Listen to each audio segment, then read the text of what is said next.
प्रिय विद्यार्थियों, एमए उत्तरार्ध वर्ग द धर्मशास्त्र के अंतर्गत जो प्रथम प्रश्न पत्र है धर्मसूत्र और धर्मशास्त्र का इतिहास, ये आपके पाठ्यक्रम में है। इसमें जो धर्मसूत्र है उस धर्मसूत्र के अंतर्गत जो गौतम धर्मसूत्र है उसको लेकर के आप इसमें जो है आपको अध्यापन कराया जाएगा कि इसमें गौतम धर्मसूत्र आपके पाठ्यक्रम में है और साथ ही साथ धर्मशास्त्र का इतिहास जो है उसमें भी कुछ धर्मसूत्र दिए गए हैं जिनका भी आपको संक्षिप्त परिचय दिया जाएगा। ये गौतम धर्मसूत्र कि ऐसे तो देखा जाए तो भारतीय जो चिंतन परंपरा रही है उसमें जो वैदिक वाङ्मय है उस वैदिक वाङ्मय के पश्चात जो धर्मशास्त्र है उस धर्मशास्त्र के ही अध्ययन एवं अध्यापन की जो परंपरा है वो प्रशस्त रही है, क्योंकि जो धर्मशास्त्र वाङ्मय है वो धर्मशास्त्र वाङ्मय अत्यधिक कह सकते हैं हम विपुल है। उसमें जो है ज्ञान का अनंत भंडार है कि अनेक शताब्दियों के ज्ञान का जो भंडार है वो वहाँ पर जो है हमें एकत्र मिलता है।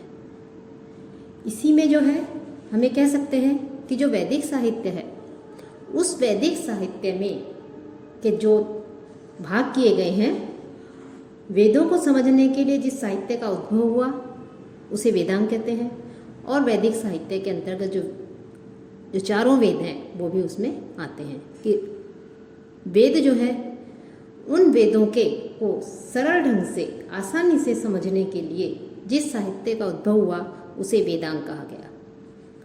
और सूत्र साहित्य जो है उस सूत्र साहित्य को वेदांग के अंतर्गत कल्प शीर्षक में रखा जाता है। अर्थात वेदों को समझना, उन्हें ग्रहण करना, अंगीकार करना जो है आसान नहीं है, उसके लिए बहुत कठोर साधना करनी पड़ती है, कठोर परिश्रम करना पड़ता है। तो भी जो है ये मानव जीवन अत्यंत कम पड़ जाता है वेदों को जानने के लिए। तो उनको समझने के लिए जिस साहित्य का हम कह सकते हैं उद्भव हुआ उसे वेदांग कहते हैं, और वेदांगों के अंतर्गत भी कल्प जो है वो सर्वाधिक साहित्य है, और कल्प के अंतर्गत ही सूत्रों का विशाल भंडार सुरक्षित है। तो जो वेदांग है कि शिक्षा कल्पो व्याकरणम निरुक्तम छंदो ज्योतिषम, ये वेदांग कहे गए हैं। तो इसमें जो कल्प है इस कल्प के अंतर्गत ही जो है सूत्रों रखे गए हैं। कल्प सूत्रों को मुख्यतः 4 भागों में विभक्त किया गया है: श्रोत सूत्र, ग्रह्य सूत्र, धर्मसूत्र और शुल्ब सूत्र। जो धर्मसूत्र है उन धर्मसूत्रों का संबंध हम कह सकते हैं कि यज्ञ याज्ञादि जो बड़े कर्म हैं उनमें विवाह आदि गृह्य कर्मों का प्रतिपादन करने वाला साहित्य जो है वो हमें एक तरह से इसमें मिलता है। साथ ही धर्म सूत्रों में प्राचीन भारतीय जो संस्कृति रही है, सभ्यता रही है, उसका जो है हमें उसमें उल्लेख मिलता है। साथ ही साथ हम एक मनुष्य के जन्म से लेकर के मृत्यु पर्यंत सामाजिक एवं धार्मिक उन सभी क्रियाकलापों का, उन सभी पहलुओं को जो है इनमें सूत्र साहित्य के अंतर्गत जो है लिया गया है। सूत्र यज्ञ के नियमों के विषय में है। इन वैसे तो जो सूत्र हैं कल्प सूत्र के अंतर्गत जो विभिन्न सूत्र आते हैं उन सभी का जो है अत्यधिक महत्व है। जैसे श्रोत्र सूत्र है, ग्रह्य सूत्र है, धर्म सूत्र है और शुल्ब सूत्र है। इन चारों का ही जो है अपना अपना जो है अत्यधिक महत्व रहा है। लेकिन जो धर्मसूत्र है वो धर्मसूत्र जो कि वैदिक साहित्य के एक महत्वपूर्ण अंग माने जाते हैं, उस धर्मसूत्र के अंतर्गत ही बहुत से धर्मसूत्र आते हैं जिसमें से गौतम धर्मसूत्र का जो है हम अध्ययन करेंगे। कि वैदिक साहित्य के अन्य ग्रंथों के समान ही जो धर्मसूत्र है उस भी की भी प्रत्येक शाखा में जो है अलग अलग होते हुए भी अनेक शाखाओं में अनेक प्रकार के जो धर्मसूत्र है वो हमें उपलब्ध, विशिष्ट धर्मसूत्र उपलब्ध नहीं होते हैं।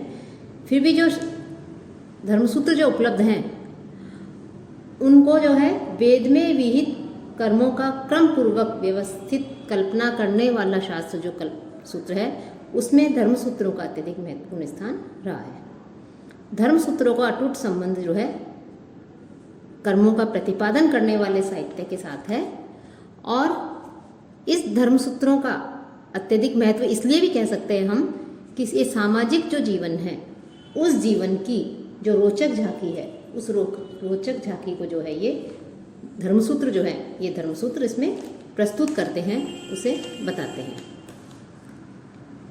कि जो धर्मसूत्र हैं, धर्मसूत्र ग्रह्य सूत्र जो हैं उनके विषयों का ही प्रतिपादन करते हैं, लेकिन वे स्वतंत्र रचनाओं के कह सकते हैं हम वर्ग से है। तो ये जो धर्मसूत्रों में बोधायन धर्मसूत्र, आपस्तम धर्मसूत्र, हिरण्यकेशी धर्मसूत्र, वशिष्ठ, विष्णु, हारिक आदि बहुत से धर्मसूत्र हैं, सूत्र ग्रंथ हमें मिलते हैं। लेकिन सभी धर्मसूत्रों का वर्ण्य विषय हम कह सकते हैं कि आचार, विधि, नियम एवं क्रिया संस्कार, ये तीन मुख्य रूप से सभी धर्मसूत्रों का वर्ण्य विषय है। और जो गौतम धर्मसूत्र है, उस गौतम धर्मसूत्र का भी यही जो है एक तरह से वर्ण्य विषय कह सकते हैं। और ये इन विषयों का, आचार का, विधि नियमों का एवं क्रिया संस्कार आदि का जो है विधिवत विवेचन हमें मिलता है, तो वो गौतम धर्मसूत्र के अंतर्गत मिलता है। तो जो गौतम धर्मसूत्र है वो सभी धर्मसूत्रों में सबसे प्राचीन माना जाता है कि इसमें जो है, इस गौतम धर्मसूत्र के, जैसा कि इसके नाम से ही स्पष्ट है, इसके रचयिता जो है गौतम माने जाते हैं, कि महर्षि जो गौतम है वो इसके रचयिता हैं। कि सामवेद का जो लाटेन श्रोत्र सूत्र है और द्रह्ययन श्रोत्र सूत्र में गौतम का उल्लेख प्राय आया है। इसी प्रकार जो गोविल ग्रह्य सूत्र है, वहाँ भी गौतम को प्रमाण माना गया है। तो वस्तुतः हम ये कह सकते हैं गौतम नाम जो है वो एक जातिगत नाम है और अनेक व्यक्तियों के नाम के साथ भी इसका प्रयोग उपलब्ध होता है। इसमें कठोपनिषद और आदि से जो हम उदाहरण लेकर के उसमें देख सकते हैं। साथ ही छांदोग्य उपनिषद में भी गौतम नाम के आचार्य का उल्लेख मिलता है, कठोपनिषद में भी मिलता है। और कुछ बहुत से और भी धर्म ग्रंथ हैं, उनके साथ भी गौतम जो है वो नाम जुड़ा हुआ है। कि जो धर्मशास्त्र का इतिहास रचयिता जो महामहोपाध्याय पी.वी. काणे हैं, उनका कहना है कि मिताक्षरा, स्मृति चंद्रिका, हेमाद्रि, माधव आदि ने जो है कुछ श्लोक जो है वो गौतम के उद्धरण उन्होंने लिए हैं। वृद्ध गौतम नाम के धर्मशास्त्र का भी जो है हमें उल्लेख मिलता है। और गौतम धर्मसूत्र जो है, इसके बहुत से संस्करण प्रकाशित हुए हैं और इसकी जो है टीकाएँ भी हमें मिलते हैं। कि असहाय नाम के आचार्य की टीका का उल्लेख जो है हमें मिलता है। अब जो गौतम धर्मसूत्र है, उस धर्मसूत्र के जो वर्णित विषय हैं, उस वर्णित विषय के विषय में हम जो है कुछ सामान्य जानकारी प्राप्त करते हैं। कि टीकाकार जो हरदत्त है, उनके अनुसार गौतम धर्मसूत्र में कुल 28 अध्याय हैं। यह 3 प्रश्नों के में विभक्त है, अर्थात गौतम धर्मसूत्र जो है इसका विभाजन 3 प्रश्नों के अंतर्गत किया गया है। जो प्रथम प्रश्न है उसमें 9 अध्याय हैं, द्वितीय प्रश्न में भी 9 अध्याय हैं और तृतीय प्रश्न में 10 अध्याय हैं। तो इस प्रकार से कुल 28 अध्याय इस संपूर्ण गौतम धर्मसूत्र के अंतर्गत आते हैं। इसके प्रथम प्रश्न में का जो प्रथम अध्याय है उसमें धर्म, उपनयन, शुद्धि प्रकरण, छात्र के नियम आदि का वर्णन है। द्वितीय में ब्रह्मचारी के नियम, आचरण और निषेध का वर्णन है। तृतीय अध्याय में गृहस्थाश्रम, संन्यासाश्रम, वानप्रस्थ का नियम है। साथ ही साथ अन्य जो अध्याय हैं इसके, उन सब अध्यायों में गृहस्थ का, पंच महायज्ञों का, मधुपर्क का जो है वर्णन मिलता है। साथ ही अभिवादन के क्या नियम है, श्रेष्ठ व्यक्तियों के प्रति किस तरह आचरण करना चाहिए, इसका उल्लेख मिलता है। गुरु की सेवा और ब्राह्मण के कर्तव्यों का वर्णन है। राजा और बहुश्रुत का वर्णन के साथ ही व्रत और आचरण के जो नैतिक नियम हैं उनका वर्णन भी जो है हमें गौतम धर्मसूत्र का प्रथम प्रश्न के अंतर्गत मिलता है। द्वितीय प्रश्न में भी 9 अध्याय हैं। इसमें चारों वर्णों के कर्तव्य, राजा के कर्तव्य, और यदि कोई अपराध करता है तो उस अपराध क्या अपराध है, उसके कैसा दंड दिया जाए, इसका उल्लेख है।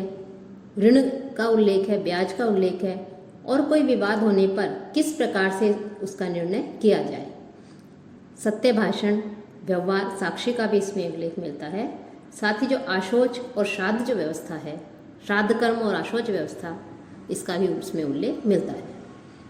वेदाध्ययन की क्या विधि है, अनध्याय कब करना चाहिए, इसके वर्णन के साथ ही भक्ष्य का भी इसमें उल्लेख मिलता है। और अंतिम जो 9वां अध्याय है उसमें स्त्री के क्या कर्तव्य हैं, उसका क्या धर्म है, इसका उल्लेख गौतम धर्मसूत्र के द्वितीय प्रश्न के 9वें अध्याय में मिलता है। अब जो तृतीय प्रश्न है इसमें 10 अध्याय है। इसमें प्रायश्चित का जो है वर्णन मिलता है, त्याज्य व्यक्ति कौन है, पातक महापातक इनका उल्लेख है। इसमें चतुर्थ अध्याय से लेकर के सप्तम अध्याय तक प्रायश्चित आदि का वर्णन किया गया है। 8वें अध्याय में कृच्छ व्रत का वर्णन किया गया है कि चांद्रायण, कृच्छ, कृच्छाति, कृच्छ ये जो व्रत बताए गए हैं इन सब का जो है वहाँ पर उल्लेख किया गया है। साथ ही साथ जो 10वां अध्याय है उस 10वें अध्याय में जो संपत्ति है उस संपत्ति का किस प्रकार से विभाजन किया जाए, कौन संपत्ति प्राप्त करने का अधिकारी है, किसे संपत्ति दी जाए, किसे नहीं दी जाए, इन सब का जो है वर्णन हमें गौतम धर्मसूत्र का जो तृतीय प्रश्न का अंतिम अध्याय है 10वां अध्याय उसमें मिलता है। तो इस प्रकार से मुख्य रूप से जो गौतम धर्मसूत्र है, इस गौतम धर्मसूत्र में हम जैसा बता चुके हैं कि 28 जो है इसमें अध्याय हैं और ये 3 जो है उसमें विभक्त किया गया है, 3 उसमें विभक्त हमें मिलता है।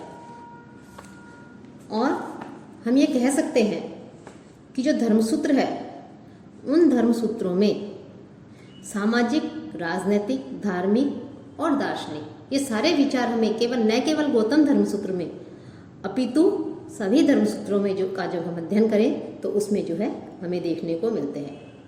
और धर्मसूत्रों के द्वारा मनुष्य व्यवहारिक जगत में दूसरों के साथ रहते हुए अपने आचार व्यवहार उसको नियमित और संयमित करता है। साथ ही साथ उसके जो कर्तव्य हैं उन कर्तव्यों का, उन दायित्वों का भी उसे पालन करना होता है। केवल उसे नियमों का, दायित्वों का पालन करना ही नहीं होता, अपितु उसे कुछ अधिकार भी दे दिए गए हैं, कुछ अधिकार भी उसे प्राप्त करने होते हैं।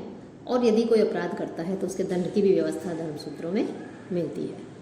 तो इस प्रकार से चाहे कोई भी धर्मसूत्र हो, सभी का मुख्य विषय, वर्ण्य विषय एक तरह से सामान्य रूप से यही का है, लेकिन गौतम धर्मसूत्र जो है वो सबसे अधिक आपके प्राचीन जो है अन्य धर्मसूत्रों में जो है सबसे अधिक प्राचीन माना गया है कि इसमें और इनमें मनुष्य के जन्म से लेकर मृत्यु पर्यंत जितने भी कार्य हैं, जितने भी पहलू हैं, सामाजिक हो, धार्मिक हो, चाहे वो धर्म हो, संस्कार हो, इन सब का विवेचन जो है विस्तार से धर्मसूत्र में मिलता है।